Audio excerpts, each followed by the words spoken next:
ചട്ടി വെച്ച് അതിൽ ചൂടായി വന്നപ്പോൾ വെളിച്ചെണ്ണ ഒഴിച്ചു. വെളിച്ചെണ്ണയിൽ കടുക് ഇടുന്നുണ്ട്. കടുക് പൊട്ടി വരുമ്പോൾ നമുക്ക് എന്താ ചെയ്യേണ്ടത്? കടുക് പൊട്ടുന്ന സമയത്ത് നമുക്ക് പിന്നെ അതിൽ ഈ അരിഞ്ഞ് കഴുകി വെച്ചേക്കണ വാഴക്കൂമ്പ് അങ്ങോട്ട് ഇട്ട് കൊടുക്കാം. എണ്ണയിൽ കടുക് പൊട്ടിക്കഴിഞ്ഞ് ഇനി നമുക്ക് വാഴക്കൂമ്പ് അങ്ങോട്ട് ഇട്ട് കൊടുക്കാം. വാഴക്കൂമ്പ് ഇട്ടിട്ട് നല്ലോണം അങ്ങോട്ട് ഇളക്കണം. ഗ്യാസ് ഫുള്ളിൽ തന്നെ വയ്ക്കണം. ആദ്യം ആ വെള്ളം ഒന്നങ്ങോട്ട് എൻ്റെ കഴിയുമ്പോൾ ഒന്ന് നല്ലോണം അങ്ങോട്ട് ചുറ്റിയതിന് ശേഷം അതിൽ തന്നെ നമുക്ക് ഇതിൻ്റെ ചേർക്കണ അരപ്പെന്ന് പറയുന്നത് തേങ്ങ, വെളുത്തുള്ളി, കറിവേപ്പില, പച്ചമുളക് എന്ന് പറയുമ്പോൾ നമ്മുടെ വീട്ടിൽ തന്നെ ഉണ്ടായ പച്ചമുളകാണ്.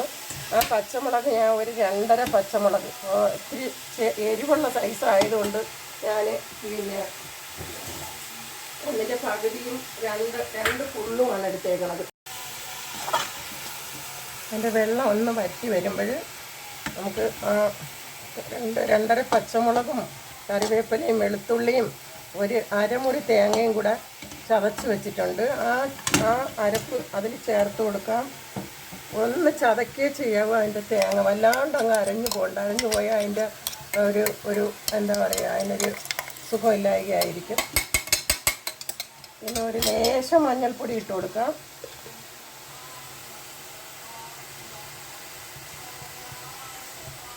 പാകത്തിന് ഉപ്പ് ചേർത്ത് കൊടുക്കാം.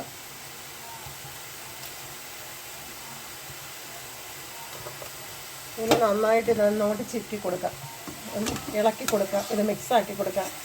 ഈ കൂമ്പരിഞ്ഞതും ഇടവൃത്തത്തേന് കിടക്കുന്ന കൂമ്പരിഞ്ഞതും ഈ അരപ്പും ഇതെല്ലാം കൂടെ ഒന്നങ്ങോട്ട് മിക്സാക്കിയിട്ട് നമുക്കൊന്ന് അടച്ച് വെച്ച് കൊടുക്കാം. അതൊന്ന് വേകണം. എന്നതിന് ശേഷം പിന്നെ നന്നായിട്ട് അങ്ങ് ചിക്കിയാൽ മതി.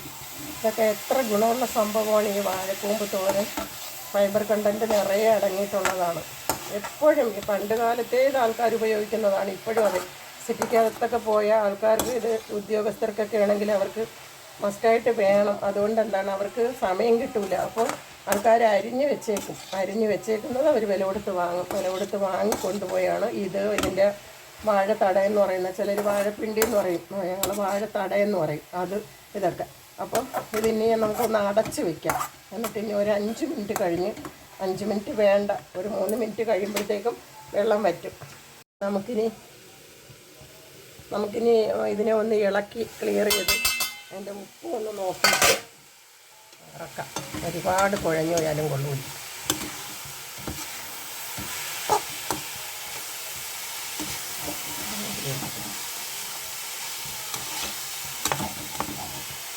വെള്ളം ഒന്ന് വറ്റണം. വെള്ളം ഒന്ന് നല്ലോണം കൊണ്ട് ഒരുപാട് വെള്ളം വറ്റിപ്പോയാലേ അത്ര പോരാ. വെള്ളം കുറച്ച് വേണം, അതായത് ഒരു മയം വേണം.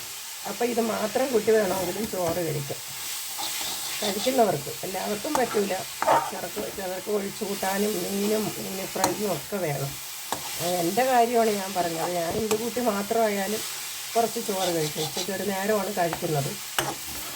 അപ്പോൾ വിചാരിച്ചാൽ എനിക്ക് ഷുഗറോ അങ്ങനെയുള്ള വിഷയമൊന്നുമില്ല. പക്ഷേ ഇപ്പോൾ ഏജൊക്കെ ഓവറായി വന്നപ്പോൾ ഇപ്പം ചോറ് വല്ലാണ്ട് കഴിക്കാൻ പറ്റുന്നില്ല. അതുകൊണ്ട് രാത്രി എന്തെങ്കിലും ദേവി എന്നൊക്കെ ആക്കി അങ്ങ് മതിയാക്കി. ഇതിൻ്റെ ഉപ്പ് ഞാനൊന്ന് നോക്കിക്കോട്ടെ. സൂപ്പറാണ്, സൂപ്പർ ടേസ്റ്റാണ്. ചെറിയുള്ള മുളകായിരുന്നു, അതുകൊണ്ട് നമ്മളെ പറമ്പിൽ തന്നെ ഉള്ളതാണ്. ഉള്ള വാഴക്കുലയും വാഴ നട്ടേക്കുന്നതും പിന്നെ മുളക് നട്ടേക്കുന്നതും ഒക്കെ ഞാൻ നാളെ അടുത്ത വീഡിയോയിൽ ഞാൻ ഇട്ട് തരുന്നുണ്ട്. അപ്പോൾ ഇത് ഏകദേശം പാകമായി. ഇത് മതി, ഇത്രയായാൽ മതി. അപ്പോൾ ഇനി അടുത്ത വീഡിയോ ആയിട്ട് അടുത്ത ദിവസം ഞാൻ വരും.